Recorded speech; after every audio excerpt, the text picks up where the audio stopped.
নমস্কার বন্ধুরা, এই দেখুন একদিন আপনাদেরকে অল্প করে দেখিয়েছিলাম যে আমি বাড়িতে ড্রাগন গাছ লাগিয়েছি। মানে অনেকগুলো ড্রাগন গাছ লাগিয়েছি। তো আমার ড্রাগন গাছগুলোর বয়স হয়েছে মাত্র 6 মাস থেকে 6.5 মাস। কিন্তু আমি যেখান থেকে প্রথম এই ড্রাগন গাছগুলো এনে বসিয়েছিলাম, তো তার মধ্যে এরকম যে গাছে ফল হয়েছিল সেই গাছের কাটিং নিয়ে এসেছিলাম, হেলদি এতটুকু করে 1 হাতের মতন। সেই ডালগুলো কিন্তু 6.5 মাস পর এই দেখুন ফল ধরেছে সেই ডাল থেকে। এই দেখুন সেই ডাল, এর থেকে একটা ডাল বেরিয়েছে, তার মাথায় গিয়ে কিন্তু ফল ধরেছে। এই দেখুন। হ্যাঁ, এখন আগেরও একটা ড্রাগন আমরা তুলে খেয়েছি। এবার হচ্ছে কি, যত গাছের বয়স বাড়বে তত কিন্তু আপনার ড্রাগনের সাইজটা ভালো হয়। এগুলো ছোট ছোট ড্রাগন, মানে যেহেতু বয়স কম তাই জন্য। আর সব ফুলগুলো কিন্তু ড্রাগন হবে না, কিছু ফুল নষ্ট হয়ে যাবে, অনেক মন খারাপও হবে।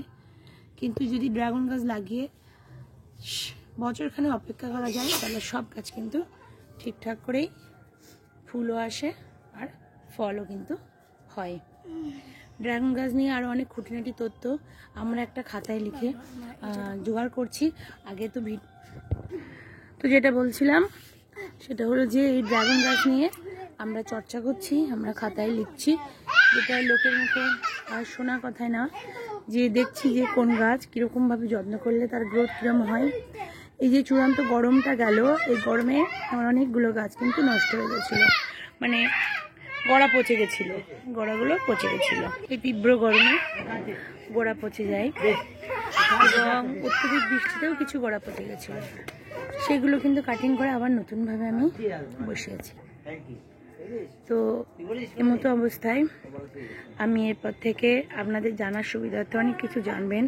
আমি আমার ছাদের কিন্তু পুরো ড্রাগন গাছেরই বাগান করেছি। এই দেখুন গাছগুলো কিন্তু এখন, আগে একটা করে ডাল লাগিয়েছিলাম, এখন তা থেকে তো অনেক হয়েছে, দেখতেও সুন্দর লাগে। আর একটা বিদেশি ফল যদি আপনার ছাদের উপরে চাষ করতে পারেন, সে নিয়ে কোনো কথা নেই। যেসব ডালগুলো গড়া পচা রোগ হয়ে গেছিলো সেগুলো তুলে এনে কাটিং করে আবার দেখুন বসিয়েছি। এই যে ডালটা এরকম পাতলা হয়ে চ্যাপটা হয়ে একদম নষ্ট হয়ে গেছিলো। একদম ভয় পাবার কারণ নেই, আবার কাটিং করে বসালে এই গাছ কিন্তু সহজে মরে না। তো এরকম অনেক কিছু অজানা তথ্য কিন্তু খুঁটিয়ে আমি আপনাদের জানাবো। আর ড্রাগন গাছ অনেকেই বাড়িতে লাগান শখ করে, বেশি একটা পরিচর্যার সত্যি প্রয়োজন পড়ে না, অল্প একটু যত্ন, কিন্তু সেটা সঠিক হতে হবে। সেই যত্নের ফলে কিন্তু আপনার বাড়িতে এরকম ধরনের বিদেশি ফল হবে। তো আজকের ভিডিওটা এই পর্যন্ত, আবার অন্যদিন অন্য একটি ভিডিও নিয়ে।